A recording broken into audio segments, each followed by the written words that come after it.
आप लोगों के आचरण को देख करके गिरगिट भी समझा जाएगा कि कौन आ गया है, ये संसद में आचरण कैसा और यहां आचरण कैसा, वह भी समझा जाएगा कैसे रंग बदला जाता है।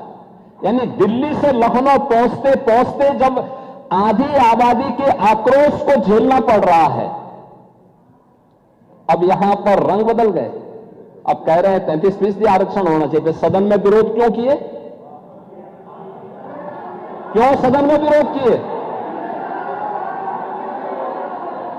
और इसीलिए मैं कह रहा हूं, इसी प्रकार से आधी आबादी को देखिए, पहली बार आवास की सुविधा का लाभ भारत के अंदर 4 करोड़ गरीबों को प्रधानमंत्री आवास योजना का लाभ मिला है। पूरे देश के अंदर, उत्तर प्रदेश के अंदर 65 लाख गरीबों को एक आवास मिला है, एक लाभ मिला है। एक आवास का लाभ 65 लाख परिवारों को उत्तर प्रदेश के अंदर मिला है। और 65 लाख परिवारों को अगर आप देखें, प्रधानमंत्री आवास योजना के पहले 1.5 वर्ष में, यानी समाजवादी पार्टी की 2.5 वर्ष तक सरकार थी, 2.5 वर्ष में प्रधानमंत्री आवास योजना में एक भी आवास आप नहीं बना पाए, बल्कि भारत सरकार के प्रस्ताव का विरोध करते रहे।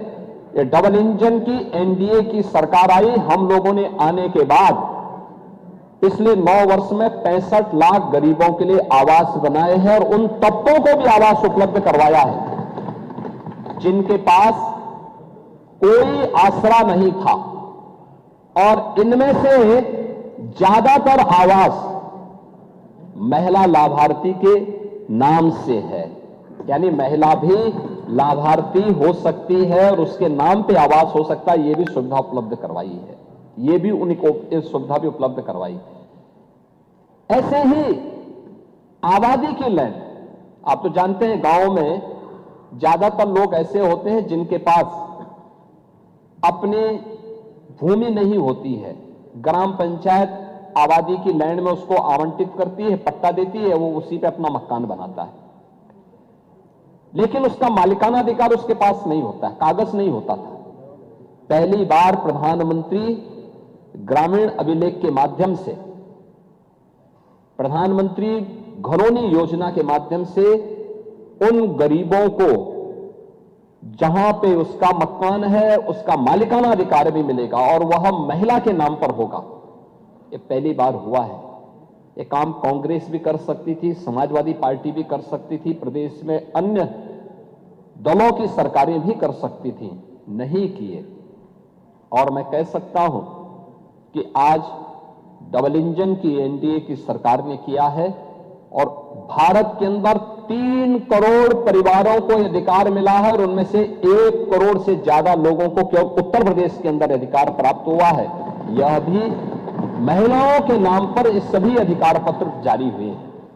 भारत की संसद में अब तक की सबसे बड़ी संख्या 15% महिलाएं भारत की संसद में पहुंच पाई हैं। उत्तर प्रदेश विधानसभा में ये 11-12% तक ही सीमित है।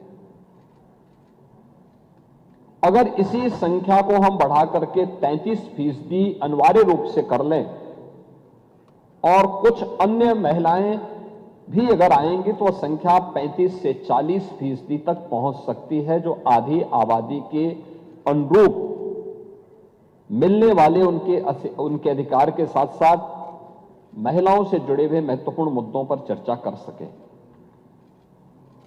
देश आभारी है जो प्रधानमंत्री मोदी जी ने पहले वेलफेयर स्कीम के माध्यम से इन सभी कार्यक्रमों को आगे बढ़ाया। आपने याद देखिए, आप लोगों की विडंबना है कि आधी आबादी के उन्नयन के लिए, उनके उत्थान के लिए, उनकी गरिमा के लिए, उनके सम्मान के लिए, उनकी सुरक्षा के लिए, उनके स्वावलंबन के लिए उठाए जाने वाले किसी भी प्रगतिशील कदम का समाजवादी पार्टी, कांग्रेस और इंडी गठबंधन हमेशा विरोध करता है। अब उठा के देख लीजिए ना, एक एक मुद्दे पर जो आचरण 16 और 17 अप्रैल को लोकसभा में देखने को मिला, कांग्रेस का, समाजवादी पार्टी का, टीएमसी का, डीएमके का, वो हर मुद्दे पर था। मैं तो पिछले 9 वर्षों से सदन में उन सभी मुद्दों के हम गवाह हैं, और यह सदन तो आज से नहीं, लगातार समाजवादी पार्टी के उदय के साथ ही उन मुद्दों का गवाह है जो आपके महिला विरोधी आचरण को प्रस्तुत करता है। जब 2014 में प्रधानमंत्री मोदी जी ने नारी गरिमा को प्रभावी ढंग से आगे बढ़ाने के लिए जो कदम उस समय उठाए थे, और सबसे पहला अभियान चला था जनधन स्कीम का। आजादी के बाद पहली बार हुआ था जब महिलाओं के बैंक में अकाउंट खोल सके। उस समय भी कांग्रेस ने, समाजवादी पार्टी ने उसका विरोध किया, दुष्प्रचार किया। क्या होता था उससे पहले?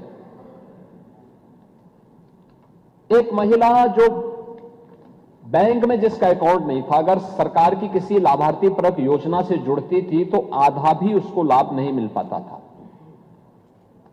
और हमारे नेता प्रतिपक्ष तो सीनियर विधायक हैं, आप तो इस बात को जानते हैं कि उनके लिए वृद्धावस्था पेंशन या विधवा पेंशन जो मिलती थी, आपके समय में 300 रुपये थी, उससे पहले 100 रुपया थी,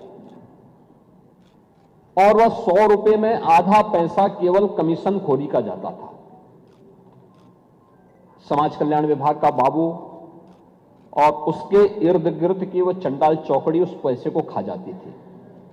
वह लाभार्थी मुंह ताकता रहता था। पहली बार हुआ है स्वतंत्र भारत में, जब प्रधानमंत्री मोदी जी के आने के बाद हर गरीब से गरीब व्यक्ति का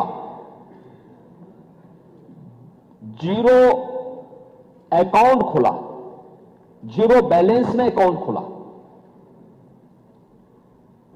उसको मार्जिन मनी देने की व्यवस्था की गई, और देश के अंदर 30 करोड़ नारी के लिए बैंक अकाउंट खोले गए। आप लोगों ने तब भी मजाक बनाया था, तब भी आप लोगों ने इसका मजाक बनाया था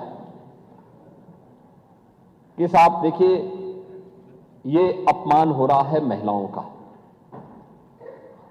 कहां है 15 लाख रुपए? यही तो कहा था आप लोगों ने, ये मुद्दे उछाले थे।